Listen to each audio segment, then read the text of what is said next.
자, 여러분, 만은사에 대해서는 정말 이제 올해 제가 제일 강조한 고전시가의 장편 유배가사였는데요. 이게 세 번째로 적중 문제를 제가 한번 제공을 하겠습니다. 그것은 이 만은사에 들어있는 화자의 지향점이 과연 어디에 있는가라고 하는 쟁점 아닌 쟁점이 있어요. 그래서 질문을 제가 많이 받는데, 과연 만은사의 화자는 유배된 이후로 자기가 돌아가면 과연 정치 생활을 하겠다는 것인지, 아니면 진짜 정치 생활 다 버리고 안분지족의 소박한 삶을 살겠다고 하는 것인지, 아니면 다 양자 둘 다인지, 과연 이 사람의 정신적인 지향처는 뭐지? 이것을 의심케 하는 부분이 있거든요. 그래서 이 좀 예민한 부분인데, 이 부분을 짤막하게나마 여러분들한테 제공을 해주는 게 좋을 것 같아서 이번 영상을 준비했거든요. 자, 화면 보면서 정말 여러분들에게 유익한 자료가 되기를 바라겠습니다. 자, 정말 여러분들에게 유익한 내용이 돼서 효과가 있었으면 좋겠어요. 자, 화면 빨리 보세요. 자, 만은사 적중 쟁점으로 한번 들어가겠습니다. 과연 이 유배당한 이 화자가 돌아가게 되면 정치로 복귀할 수 있는 그런 의욕을 지녔는가? 아니면 정치를 버리고 탈정치, 그냥 자기 처지에 만족하고 그냥 집에서 독서나 하면서 이제 정치가 아닌 그런 삶을 살겠다는 것인지 좀 의심케 하는 부분이 상반된 부분이 이렇게 나온단 말이에요. 그 대목을 한번 보겠습니다. 이런 게 다뤄질 수 있어요. 우리가 뭐 굉장히 그 소모적인 것을 다룰 필요는 없잖아요. 자, 이게 이제 육평에 나왔던 문제예요. 과거에. 예, 그 지문을 한번 보죠. 추자도로 유배 당해서 그 한탄조로 하는 말이에요. 옥식진찬 어디 가고 맥반염장 되었으며, 예, 좋은 반찬입니다. 옷 같은, 보배와 같은 밥과 반찬은 어디 가버렸고, 삼사죠. 맥반염장은 보리반찬, 소금 같은 거. 그러니까 아주 그 초라하고 누추한 음식이라고 봐야 돼요. 이렇게 대비가 되었으며, 금이화식 어디 가고 현순백개를 되었는가. 금이화식은 굉장히 화려한 복장입니다. 아주 옛날에 자기가 잘 나갔잖아요. 막, 거기서 뇌물도 받고 화려한 관직 생활을 두 개나 겸직을 했거든요. 지금은 사라졌고, 현순백개는 100번이나 옷을 기웠다는 뜻이, 아주 너덜너덜한 누더기 옷이 되었단 말이냐, 이렇게 한탄을 하고 있어요. 대꾸죠. A 어디 가고 B 되었고, A 어디 가고 B 되었느냐. 과거와 현재가 대비가 되고, 어와 보리 가을, 이제 계절감이 나오는데, 맥풍이 서늘하다. 보리바람. 예, 보리를 잊게 하는 바람이 서늘하다. 가을이죠? 앞산 뒷산에 황금과 같은 누런 곡식을 펼쳤으니 익어가니, 지게를 벗어놓고 앞산을 굽어보며 한가하게 배는 농부에게 묻노라 저 농부야, 이렇게 불렀어요. 실제 앞에 농부가 있는 건 아닌데 대화체죠. 대화인 척 하는 거예요. 주고받는 건 아니고 농부를 딱 본 거예요. 자기는 유배됐는데 별을 베는 농부를 딱 본 거죠. 너는 밥 위에 보리단술 몇 그릇 먹었느냐? 청풍에 취한 얼굴 깨본들 무엇하리? 즐겁게 보이는 거죠. 예, 술도 몇 그릇 먹게 보이고, 바람에 취한 얼굴, 한가하게 바람 쐬는 그 모습, 다시 깨본들 무엇하리? 너 한가하게 보인다. 한포고복하고 격양가를 부르는 그 모습, 이제 배를 두드린다는 뜻이거든요. 배가 불러서. 예. 또 포식이죠. 엄청 많이 먹고, 그러니까 배부르게 먹고 태평가입니다. 아주 태평 시절에 부르는 노래를 부르는 그 모습. 농부가 되게 한가롭게 보이거든. 그래서 농가에 좋은 흥미 저럴 줄 알았다면 공명을 탐치 말고 농사나 힘쓸 걸. 이게 이제 화자의 지향하는 마음이에요. 그렇다면 이 사람이 농사나 힘쓸 정도로 관직 같은 것은 전혀 이제 뭐 생각이 없고, 완전히 부귀공평 정치하고는 이제 안 한다는 뜻으로 들리잖아요. 지금 백운이 즐기는 줄 청운이 알았다면, 백운은 한가로운 삶이에요. 상징적 시어거든. 흰 구름이니까. 백운 거사 하면은 탈속적 삶을 사는 사람이에요. 한가로운 농부의 삶이 즐기는 줄을 청운이 알았다면, 청운은 푸른 꿈인데 어떤 야망과 정치, 부귀영화, 이런 삶을 상징하는 시어거든. 그러니까 백운과 청운은 상징적 시어의 대비예요. 그러니까 농부와 같은 한가로운 삶이 저렇게 즐거운 줄을 부귀영화의 삶이 알았다면, 과거의 자기 삶이죠. 꽃을 탐하는 벌나비가 그물에 걸렸겠느냐. 이제 우의적으로 쓴 거예요. 서리법이죠. 그러니까 꽃을 탐했다는 것은, 꽃은 부귀영화죠. 관직 같은 거. 그 관직이나 부귀영화를 탐했던 벌나비, 바로 화자 자신이거든. 그물은 유배, 함정에 걸렸겠느냐. 이 구절 굉장히 중요한 구절입니다. 그래서 제가 좀 많은 사람 올해 가장 많이 소개를 여러분들에게 했어요. 근데도 또 제가 마음이 안 놓여서 이 부분을 또 소개를 합니다. 이 부분은 꼭 알아두셔야 됩니다. 가장 유명한 대목이에요. 굉장히 중요하죠. 그래서 굉장히 자기를 자책하고 성찰하잖아요. 내가 몰랐으니까 이렇게 걸렸다. 후회하기도 하고, 절대로 나는 농사 같은 것만 짓지 부귀공명이나 관직 같은 것은 안 나가겠다. 마치 그런 것처럼 썼단 말이죠.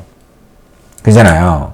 자, 보기를 참고하여 적절하지 않은 것. 자, 요거는 이제 반드시 알아야 됩니다.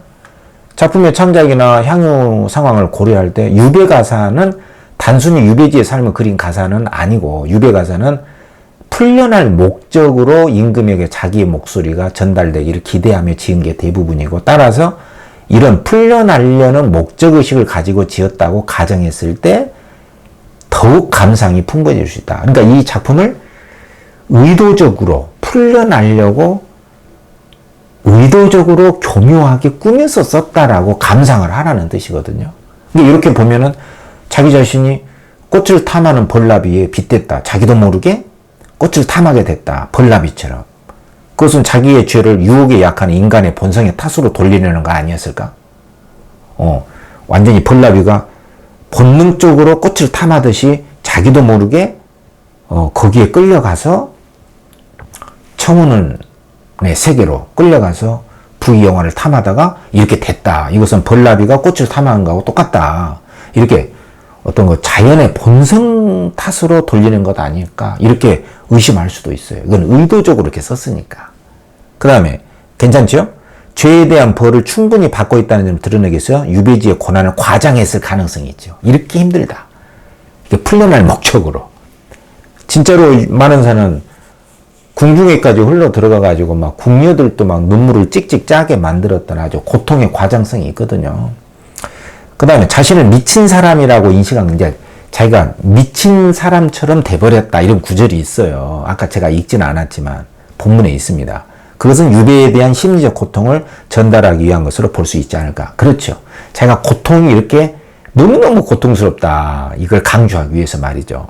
그 다음에 그물에 걸렸다는 것은 자기가 유배당했다. 함정에 빠졌다.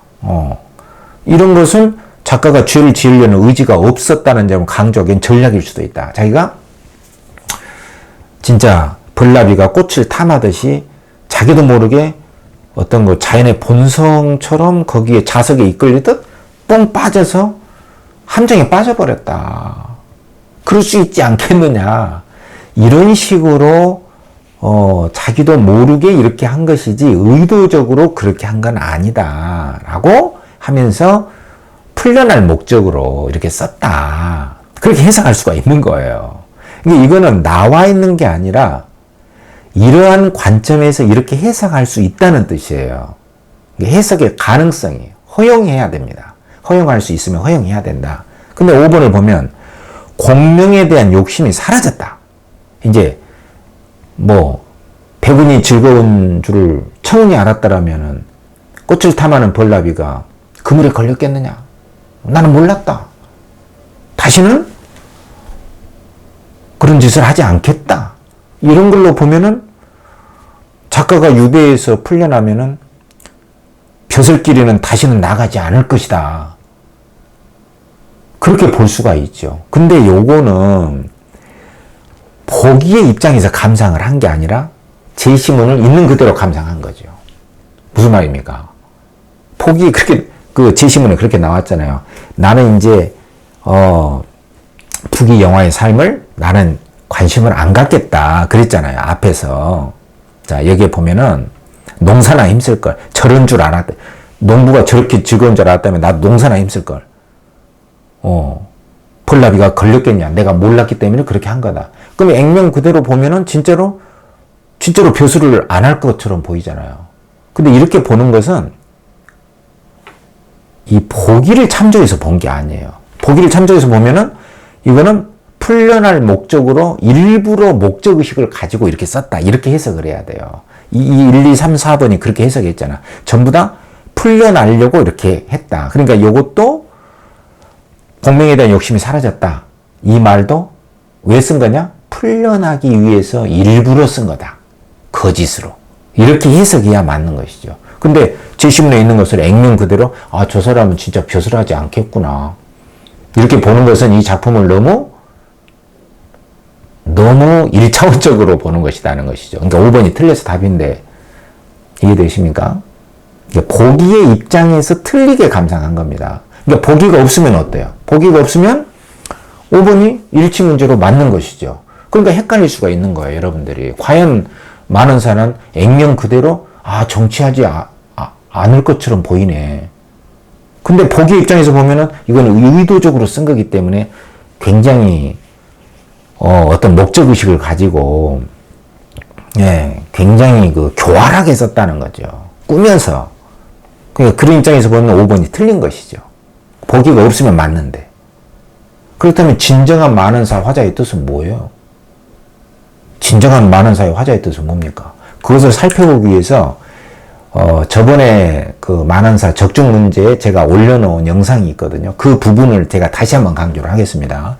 화자의 진정한 뜻이 어디냐? 화자의 지향성은 여기에 보면 만원사 답이 있는데 만원사 답은 만원사 답의 화자가 만원사의 화자한테 주는 글이잖아요. 근데 똑같은 화자예요. 사실은 똑같은 작자거든.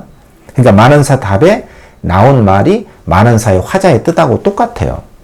거기에 보면 만원사 답의 화자의 내용에 보면 범녀라는 사람이 오호주에 갔고 장안이라는 사람의 강동으로 갔는데 굉장히 유명한 높은 벼슬 자리에 차지했던 사람들이거든요. 범녀라는 사람이 국무총리고 장안이라는 사람도 굉장히 높은 벼슬에 올랐다가 이제 정치가 혼란스럽기 때문에 자기 고향으로 돌아갔던 사람들이에요.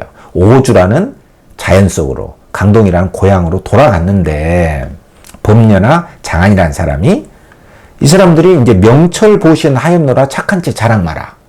명철보신은 명확하게 인식하고 자기 몸을 보호하겠다. 그러니까 자연 속으로 들어가서 자기 몸을 보호하고 나는 공부를 하겠다. 근데 그걸 착한 채 하지 마라. 비판하는 거죠. 이 사람들을. 그러니까 이 자연으로 돌아갔던 벼슬을 그만두고 자연으로 돌아갔던 이 두 사람을 비판한다는 것은 뭐예요? 바로 밑에 보면 임금을 싫어함이니 옳은 일 아니다. 그러니까 정치를 그만두고 자연으로 돌아간 것은 그리 좋은 일이 아니다. 후세에 유명하나 이름을 남겼지만 내 안이 부러워하리. 나는 부러워하지 않겠다. 문노라 동남농녀 불로처 캐었느냐? 있는데 나도 가서 불로처를 캐어다가 구중궁궐 우리 임금께 드리고 그러면 남은 것은 우리 부모에게 드리고 요런 말이 나와 있는 걸 보면은요. 이 사람 만원사의 화자 이 사람 결코 정치를 포기하지 않은 사람입니다. 그죠? 네. 그러니까 이 앞에 나온 이 만원사의 요 부분 있잖아요. 저럴 줄 알았다면 농사나 힘쓸걸. 이런 것은 후회고 자책이고 성찰일 수는 있는데 정말 이 말을 액면 그대로 이 사람은 정치 의식이 없구나. 이렇게 볼 수는 없다는 뜻이에요. 그럼 여러분들 시험 문제 풀 때 요것만 딸랑 나오면 어떻게 풀어야 돼요? 요것만 딸랑 나오면 그냥 있는 사실대로 풀어야 됩니다.